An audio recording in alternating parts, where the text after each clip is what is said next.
a bit of exploring, and I just found a new lake trout spot.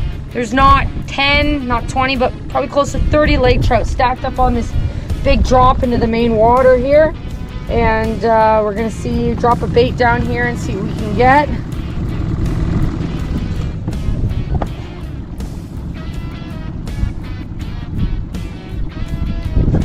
Lake trout right away. Absolutely insane. There are so many fish down there. So many fish down there. This is so awesome. The absolute action that you get here, it's just one after another, after another, after another. And let's take a look and see. These fish are really beautiful and dark. Just vertically jigging a rip and wrap here. There she is. They are scrappy, these fish. Man, they can fight. All right, let's take a look.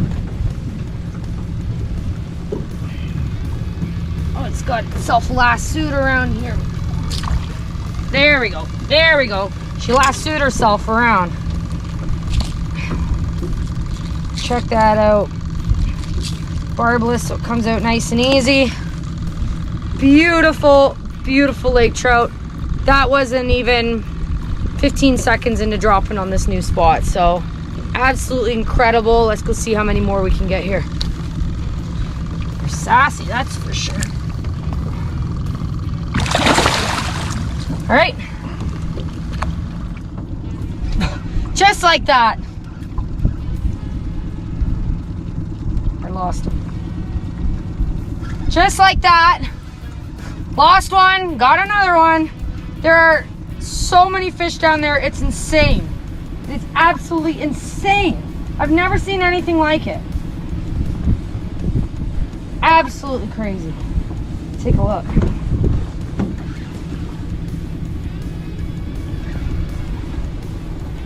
Just vertically jigging some, I got a Rapala V blade on here, and I can't even drop down there, and I feel it tick, tick, tick getting hit on the way down.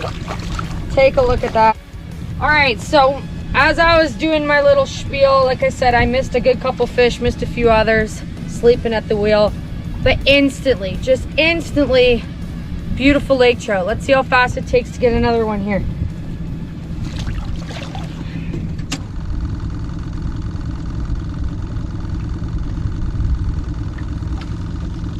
Another lake trout, just like that. Oh, came off.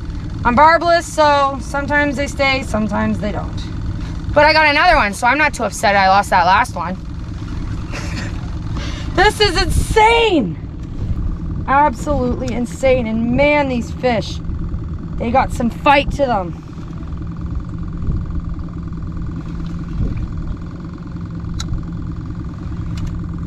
This one's a little more decent.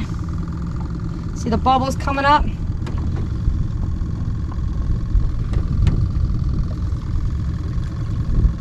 Beautiful fish. The power these lake trout have is unbelievable. Unbelievable. Unbelievable.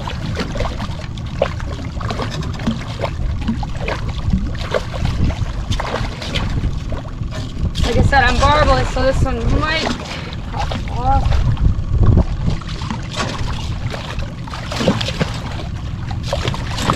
There we go. Perfect. Perfect release. Beautiful lake trout. Let's catch another one. All right, so before I try this on, I want to show you guys exactly what I'm using. I'm using a little bit light, but a medium light spinning setup, 1500 series reel, 20-pound suffix braid. You can see I have a line-to-line knot here, and then I have attached about close to 4.5 feet of fluoro. This again, 18-pound fluoro, and I'm just going to tie on. You can see I'm going to be using the size 7 rip and wrap. Got a few teeth marks out of her. She's seen a few. Knot wise, I'm going to slide it through. Just a classic fisherman's. Wrap it around 7-8 times. If you're talking to your buddy, maybe 15. Just kidding. But anyway, so wrap this around a whole bunch of times. And I'll show you guys the secret that I personally like to do. Take this tag in, make it a little longer than you normally would use it. Stick it through that loop that you created when you started the old twists in. Okay. Lubrication. See that? All I'm gonna do is hold my tag and slide. That's my knot. So rather than doing that second half hitch up at the top that most people do, now when I'm done with this knot, watch. When I'm done with this knot, it's as simple as, if you have nails, it's as simple as pulling and changing, and you're not constantly cutting and ending up with a 1/2-inch leader by the end of the day. So for myself, I find this really effective. I've landed a lot of big fish with this. The only issue is you can see you get a little bit of memory there in the end, but I'll just cut that off because it will be my tag. So yeah, twist around a bunch of times. Extend that tag, lubrication. See how it creates natural loop here? Perfect. Stick it in through the loop. That's literally it. This is the knot I use for everything. Slide her down. It's that wacky old tag. We're gonna cut that off. We're looking professional today. Off she comes. And that's it. Now let's go catch a lake trout. We've drifted a bit away from our spot, but we'll get back there. So as you can see, I am using my boat. The wind is in my face right now. This is called back trolling. So I essentially have my train moving backwards here. I have a lot of control rather than trying to have the wind pushing against the front of the boat and you're getting blown around.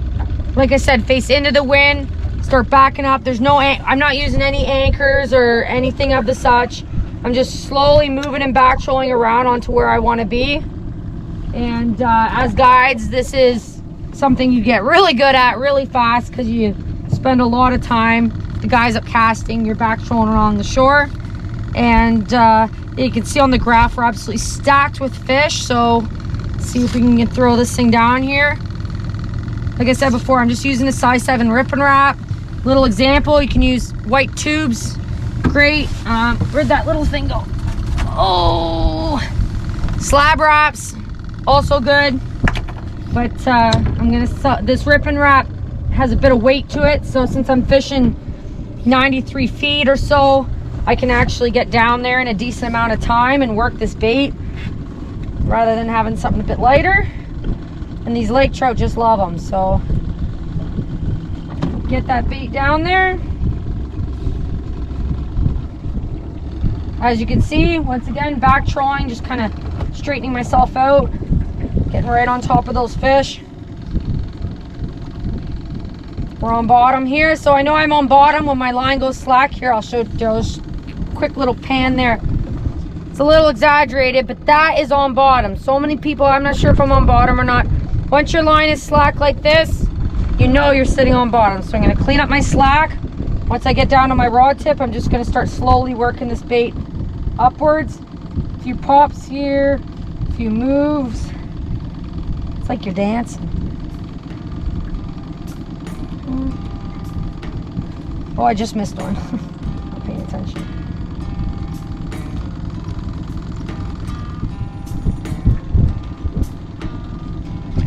There we go. I just watched them on the live scope go shooting up for it and fish on. That did not take very long, I tell you. This is a good spot. I haven't not necessarily marked any big ones here yet, but definitely a lot of numbers. So once again, I'm at the back. I can turn that motor, straighten myself out. So I'm fighting. You always want to fight the fish parallel to the boat. You don't want to fight it off the end or off the front because you just don't have a lot of control. So right here, the dance floor is clear. I'm able to do my thing. And check it out. A beautiful, beautiful, beautiful lake trout. There we go. One thing too, always open your bail. I didn't do it that time because I'm fishing myself, especially if you have a guide. Open your bail, because then once you open your bail, there's absolutely it's not like a slingshot anymore. It's loose and free, and then if that fish does shake the hook out, You're not sending it into your guide's hand or your friend's hand or your dad's hand, whoever's helping you unhook your fish. So it's barbless here, so they pop out really easily. And just like that, a beautiful, beautiful lake trout. Let's try to catch another one. Okay. I'm actually doing two things at once. My bail's open, so you can see my bait's actually dropping down to bottom. So by the time I release this fish, I should be pretty close, and I can just start fishing again. Back to the motor, back troll, back over that little spot that they're in. Neutral. Let this thing go right back down to bottom and start working it back up.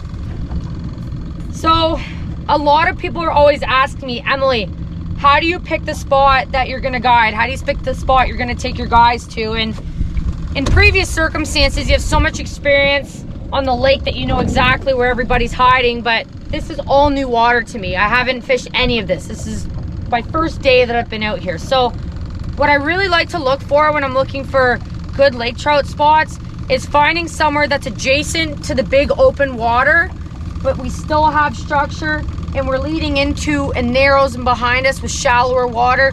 Those bait fish are moving in and out of that narrows as the evening's coming.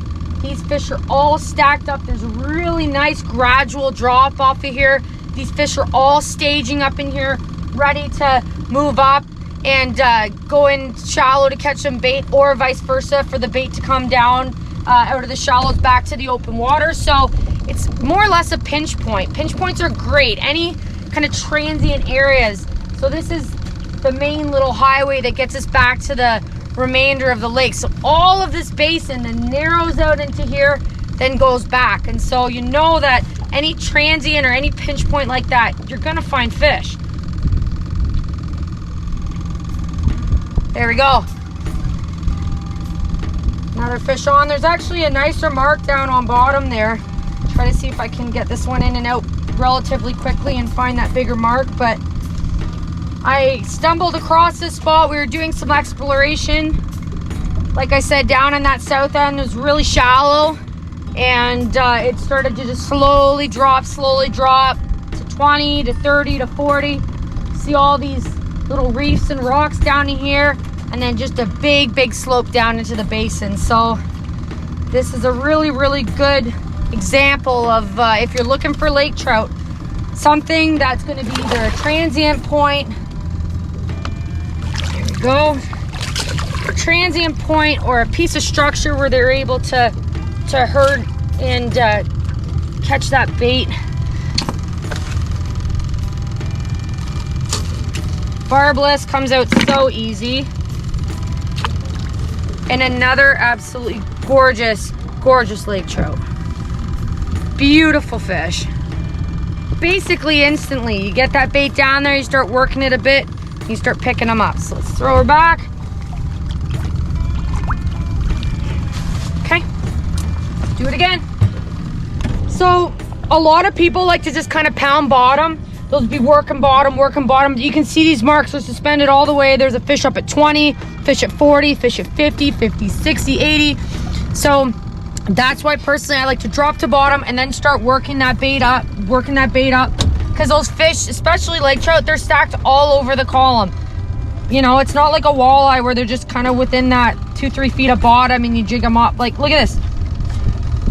Those two fish are sitting around 40 and 50 feet. So like I said, I like to drop it all the way down, and then I can give everybody down there a look at on my way up.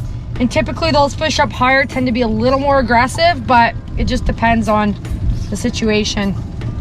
Here we go. There's already fish coming to my bait as it's dropping on the live scope. You can see the trout already chasing it down and looking at it.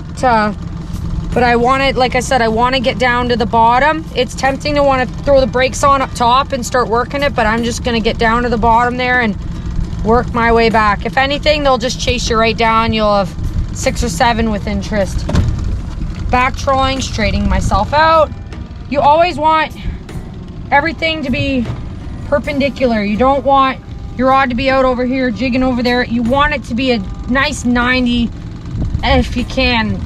you know, of course when it's windy, it's really hard to do that, but I like keeping everything nice and straight.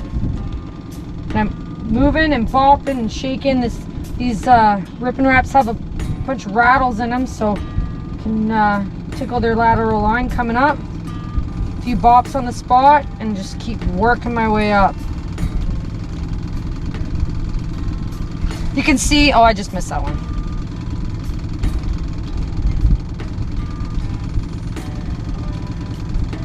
You can see when I'm fishing, my rod tip is down. We're fishing barbless. Even when you do have barbs, if you bring that rod tip more than 45 degrees, there's a really good chance of losing that fish. You know, we see it all the time. We're keeping the pressure on, keeping it tipped down, and you really can control the fish a lot better. As soon as these lake trout, they're like Cirque du Soleil acrobats down there. They're rolling and twisting, going up, going down. So with barbless, as you saw me lose probably a whole bunch, it's easy to lose them. So trying to keep that rod tip down. See, right now he's doing a little roll right there. That rod tip is down, always down. Even in a bit in the water, that's okay. That's good. You don't want it to the sky. You want that weight to stay on that rod. Bring this fish up. There, look at the scraps on this fish. Someone,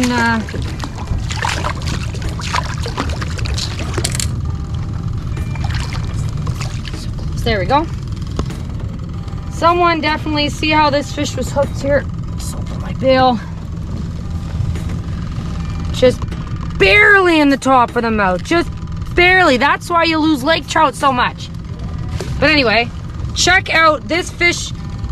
Literally probably just got attempted murder committed on him, and fortunately he made it, and he's not too traumatized to eat. But there's something gnarly down there, and pretty gross. I hope he recovers okay. And as you can see, my bail's open, my line's getting down there as I'm doing the spiel. We'll let her go. Look at the scars. Poor thing. I get it a band-aid, but I don't think that would work. All right. So we are extremely far north here. We actually had geese still migrating second week of June out of here. So it does get a little bit chilly. So when you do come up, it's really important to bring layers as I'm putting on, because even though the sun's still out, that breeze kicks in and it gets a little chilly. Layers are important. If you're booking early enough, it's even worth maybe even bring your ice fishing gear. When you get cold and wet and you're out all day, that's miserable. But yeah, to bring some layers and be prepared is very, very, very important. This weather can change in a second. Let's get back on some fish. So a lot of people say to me, Emily, you know, you're guiding all summer. Why don't you just invest in a nice iPilot and have a trolling motor going and blah, blah, blah. And, you know, in theory, that's a really, really good idea. But when you're out in the bush and have to fly in every single little thing, we're in the middle of nowhere, you know, it's just not possible. We don't have the charging capabilities. We don't have room for the batteries. There's a lot of aspects that make it so that application isn't going to work out here. So having proper knowledge on how to control the boat is going to just absolutely save your trip. So if you're coming up and you have some luxuries, maybe ditch them for a week before you come up and freshen up on your back trolling skills, and your buddies and yourself will really thank you. Fish on. So you can see when I set the hook, I'm not sending it to the sky. I'm barbless. These things right now, it's a really light bite. They're just nipping it. So I'm giving it a nice, you can see a nice steady tug, but I'm not Bassmaster Classic sending this baby to the moon, you know, because I'll just rip it out of its mouth. So rod, nice little hook set just like that. Rod tip down. I like these reels that have the bigger cranking handles on them, a lot more comfortable. And bring this fish up.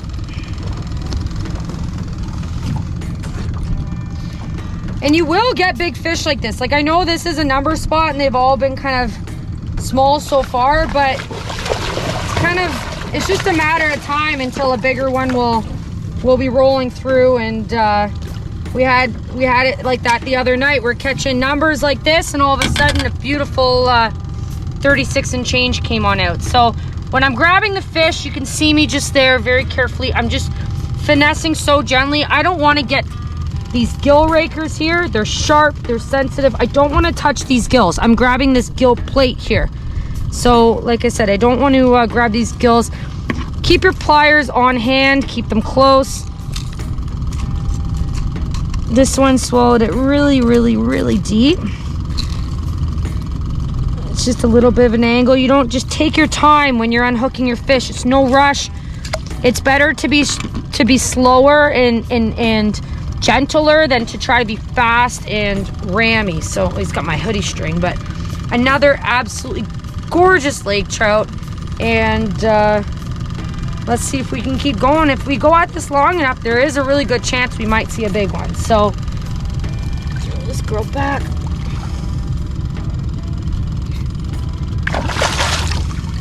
I always get splashed. So we all know that tubes, especially white or chartreuse, they work for lake trout. We all know that, right? However, I threw the tube down there and I could not buy a bite. So this Rip and Wrap is doing it tonight. Don't be shy to throw other things. Swim baits, rattle baits, you know, anything other than a tube. Look at, I got a Medusa here. I haven't used it yet, but a mini Medusa. I just want to try that out one time. Just try, you know, smaller spoons. Like, try other stuff, because you never, ever, ever know what is going to tickle their fancy. Like I said, I actually tried throwing 3 different tubes down there, and they just didn't, they were nipping at it, but I just didn't seem to get it done. Then I threw this rattle bait down, and just instantly they're just giving it up for it. So like I said, don't get caught in a rut. Don't get caught, be like, oh, last time I caught on this, or so and so, you know. Think outside the box. Sometimes you have crazy success just trying new stuff, you know.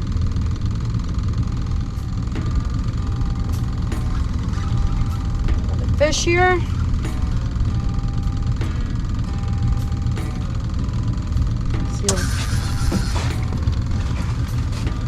Just came off. That was a nicer one. See that? That's lake trout fishing. They bite, then they come off. You fight them for a second, they come off. It's just the way it goes. That was a nicer fish though, so I'll probably cry about it when the camera shuts off.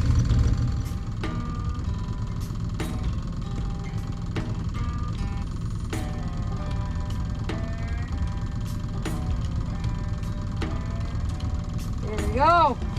Don't get caught on the... Sorry, cameraman. Don't get caught on the bottom, folks. As you can see, that was 6 feet under the surface, and we were in 95 feet of water. So do not get caught on the bottom, because these fish are everywhere. That means everywhere. Get back on them again. And you're not gonna catch every fish you hook into. I've missed probably equally to the ones that I've landed. I've probably missed a few more. You know, these lake trout, they come off really easy, so don't beat yourself up. You know, if you're going out there and you miss 1 or 2, like, it's the way you should go, especially when you're lake trout fishing. If you're walleye fishing and you miss that many, then we'll talk. But like I said, these lake trout, they're little contortionists. They can get on that hook and off of it just as fast as you can say, see you later.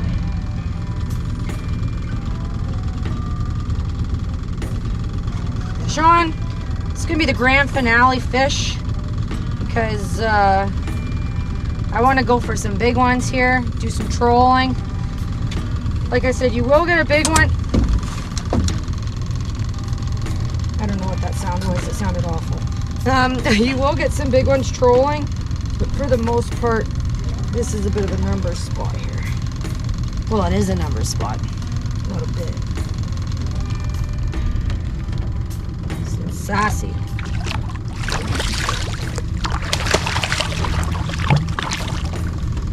Very sassy. Look at it. That's what they do down there. Circles and wraps, and just try to get that line away from over here. wraps and blah, blah, blah. Just little contortionists. So be careful you don't get a hook in your hand. Take your time grabbing these fish. You know, when you see us on YouTube, a lot of time there's a bit of editing, so it looks like we just grab in 5 seconds, which sometimes you do, but for the most part, just take your time. You don't want to get a hook in your hand, because that sucks. We've all been there. Grand finale fish. I'm going to go out and try to get a big one now. Absolutely incredible. Like I said, I was just out exploring a bit of the south basin of the lake. There's a nice little walleye bay down there and some pike spots, and I was doing some mapping, and as soon as I came into this area, like I said, big basin, nice little reef, little choke point, big wall here. There had to be lake trout, and sure enough, this has been the best jigging I've had so far. So this is when you hit mark. I'm gonna name it jigging spot, and that's it. Time to move on.